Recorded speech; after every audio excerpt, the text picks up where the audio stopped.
This episode is sponsored by BetterHelp. October 10th is World Mental Health Day, and this year we're saying thank you, therapists. BetterHelp therapists have helped over 5 million people worldwide on their mental health journeys. That's millions of stories, millions of journeys, and behind every one is a therapist who showed up, listened, and helped someone take a step forward. Moments in therapy, like the right question, a safe space to cry, or a small win, can change lives. This World Mental Health Day, BetterHelp is honoring those connections and the therapists who make them possible, while showing how easy it is to get guidance from a licensed therapist online with BetterHelp. With over 30,000 therapists, BetterHelp is the world's largest online therapy platform, having served over 5 million people globally. And it works with an average rating of 4.9 out of 5 for a live session based on over 1.7 million client reviews. This World Mental Health Day, we're celebrating the therapists who've helped millions of people take a step forward. If you're ready to find the right therapist for you, BetterHelp can help you start that journey. Our listeners get 10% off their first month at betterhelp.com/PFF. That's betterhelp.com/PFF. All right, let's move on to the next game. Dalton, the game that we were actually in attendance for. First time this year we were at a game this year. It was very fun. Cincinnati, hometown team, beating number 14 Iowa State 38-30. Let's go over the highest graded player, starting off with the Cincinnati Bearcats. Their highest graded player, I'll talk about later on, Jake Golday, 85.4 grade in the win. Linebacker, offensive tackle Joe Cotton, 76.2. Jalen Hunt, the edge rusher, 75.2. Running back Evan Pryor, 74.3. Caleb Goody, the wide receiver, 73.7. And Brendan Sorsby, the quarterback, 73.2. Let's go over to Iowa State with their highest graded players in the loss. Highest graded player was Rocco Becht, 79.6. After that, you got Dominic Overby, the wide receiver, 73.5. Cooper Ebel, the linebacker, 68.7. Brett Eskelsen, the wide receiver, 69. Abu Sama III, the running back, 66.9. And cornerback Quentin Taylor Jr. with a 66.5 grade. Dalton, what told this story and what was an electric environment in Cincinnati? I actually think you should go first with this one because this is really what it was. What you have here is really what it was in the first half, and then I'm going to add something on here that I think situationally really hurt Iowa State in this game because I agree that what you have down here is, this is what decided the game, especially early. Yeah, Cincinnati, I'll go first. 12 explosive runs for the Bearcats in this game. They ran all over Iowa State's three-man front in this one. 260 rushing yards for Cincinnati in this win. 191 of those 260 rushing yards came on 12 carries in this game. So like I said, 12 explosive runs, 12 runs of 10 or more yards in this game. They averaged 7.7 yards per carry, 3.6 yards before contact per attempt as well. 3 players had at least 50 rushing yards, and Evan Pryor, Tawee Walker, and Brendan Sorsby. Pryor and Walker each had 5 explosive runs each, a 50% forced missed tackle rate in this game for Cincinnati's ball carriers too. They did a great job up front on the offensive line, creating holes and getting yards before contact.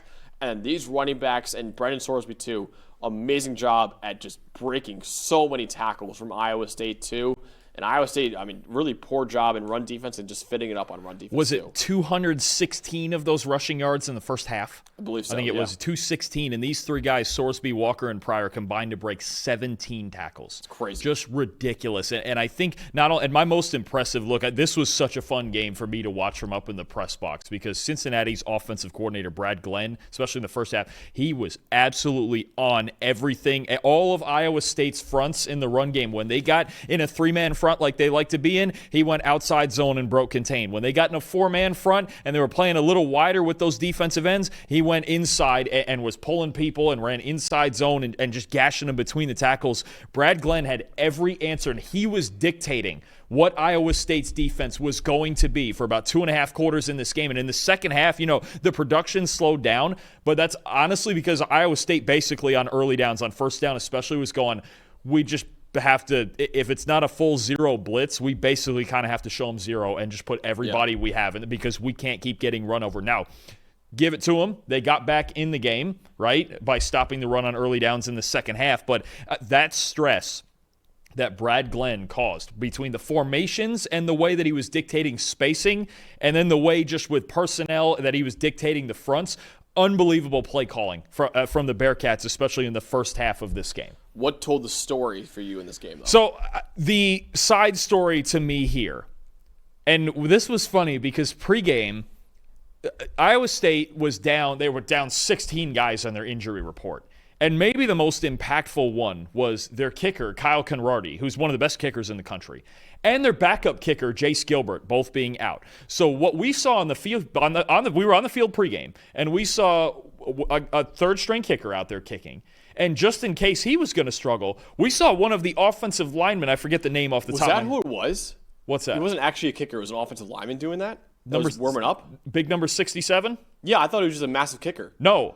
So as a Penn State fan, I'm so used to He's wearing number 67. I'm so used to these massive kickers, though. I was like, oh, this guy's just another for you kicker. it's normal. He would have, as far as I'm aware, that guy's an offensive line. He's like 6'5" and 310 or something. We were on the field, and we were like, there was actually some of the cops that were like doing security on the field, and like a cop came up to us and was like, dude, who is that kicking the ball for Iowa State? We're like, I have no idea. We should be playing tackle or edge rusher. So yeah, I guess he is an offensive lineman. That makes sense. I mean, it's just one of those things. So we're like, we're sitting there on the field pregame going, this could make a difference. And I want to find the name here for a second because we felt like there was a chance. We were like, is there an offensive lineman kicking for Iowa State in this game?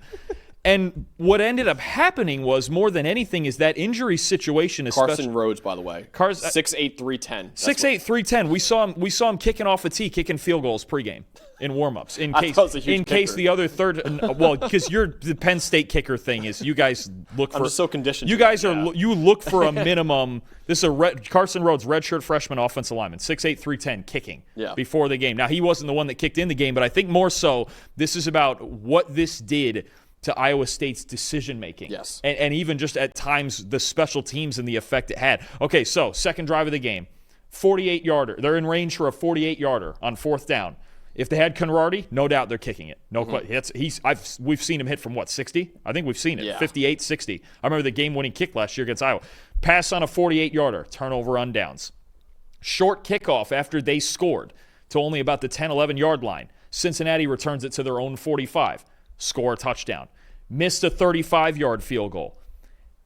For some reason, then, with all the kicker problems, when they got down 31-21 in the second half, didn't go for two. So that's the one spot they choose to kick it, which I didn't get at all.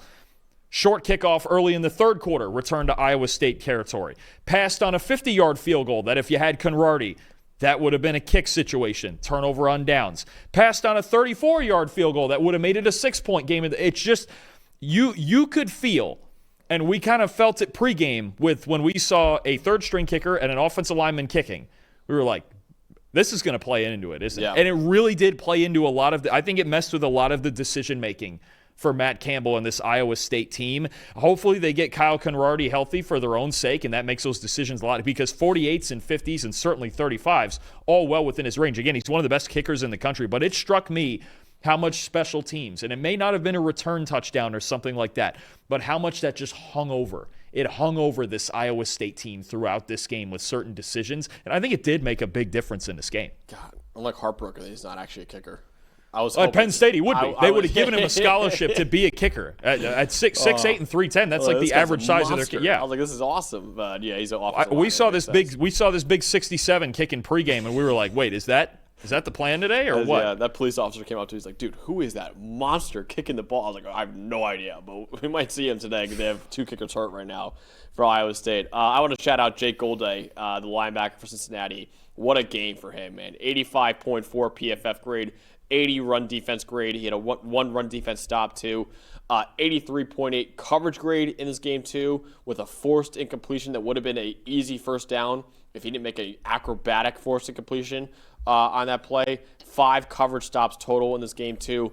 He was one of the 15 highest graded linebackers in the country entering the week. He is an absolute star for the Cincinnati defense right now. He had an 80.9 PFF grade last year for Cincinnati, too. So he's been a great player for 2 years now for the Bearcats. And what a find for him, man. What a find for the Bearcats, I should say, because he came from Central Arkansas, too. So a guy you got from the FCS level now moves up to the Power 4 level and is dominating right now for that defense. Can I throw one more offensive stat at you for Cincy also? So the second half against Kansas and the first half of this game, all right?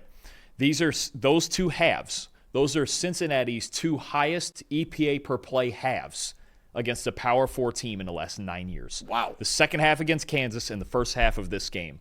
Unbelievable stuff that Cincinnati's offense is putting out. And guess what? As they are well aware of, and Mitch Kaiser makes me well aware of all the time, Brendan Sorsby is the highest graded quarterback in college football. It was in the game notes that we got in the press box. Sure, yeah. They're well aware of it, and he's playing great. And he played more of a complimentary role in the deep post. It was the go ball down the sideline was great early. The deep post in the fourth quarter that put the game away was massive. He made enough plays with his arm, but the way they're running this offense through the run game first, honestly, if they would have came out in the Nebraska game week 1 with this game plan they had in this game, they're undefeated right now. Yep. That was the problem I had with this is clearly a run-first team. They learned that the second half of last year. Walker and Pryor have been great. Sorsby's a solid runner. Keep running it like this, and you've got a chance to win a lot more games. Cincinnati Bearcats, who have not been ranked since the 2022 season 3 years ago, they will be ranked in the PFF Top 25. And they better be ranked in the AP Top 25 later on today. But they will be ranked in the PFF Top 25. They'll break down later on in the show. Cincinnati, what a win for the Bearcats, getting it over number 14 Iowa State, 38-30.